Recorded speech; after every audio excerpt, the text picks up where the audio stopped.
మొదటగా ఈ వీడియోలో మనం భగవద్గీత అధ్యాయము 18 శ్లోకము 52ను పరిశీలిద్దాం. ఈ మోక్ష సన్యాస యోగంలో బ్రహ్మభూత స్థితిని పొందిన వ్యక్తి యొక్క లక్షణాలను శ్రీకృష్ణుడు వివరిస్తున్నాడు. ఇది కేవలం జ్ఞానం కాదు, ఆచరణాత్మక జీవనశైలి. మొదటగా ఈ పవిత్ర శ్లోకాన్ని భక్తితో విందాం.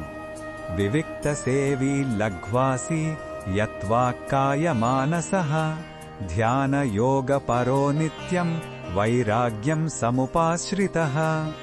ఈ శ్లోకం అర్థం ఏమిటంటే, ఆధ్యాత్మిక మార్గంలో ఉన్నత స్థితిని చేరాలనుకునే సాధకుడు ఏకాంత ప్రదేశంలో నివసించాలి, మితంగా ఆహారం తీసుకోవాలి, తన మాటలను, శరీరాన్ని, మనస్సును అదుపులో ఉంచుకోవాలి, ఎల్లప్పుడూ ధ్యానంలో లీనమై పూర్తి వైరాగ్య భావంతో ఉండాలని భగవానుడు స్పష్టం చేస్తున్నాడు.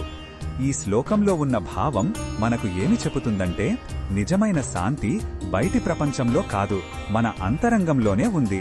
మనస్సును నిశ్చలంగా, ఇంద్రియాలను అదుపులో ఉంచుకున్నప్పుడే ఆ అంతర్గత ప్రశాంతతను అనుభవించగలం.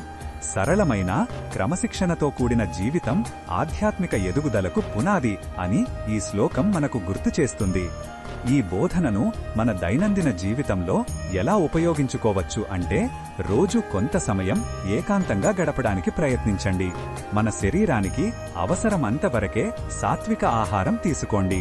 అనవసరమైన మాటలు, పనులు తగ్గించుకొని మనస్సును ప్రశాంతంగా ఉంచుకోవాలి.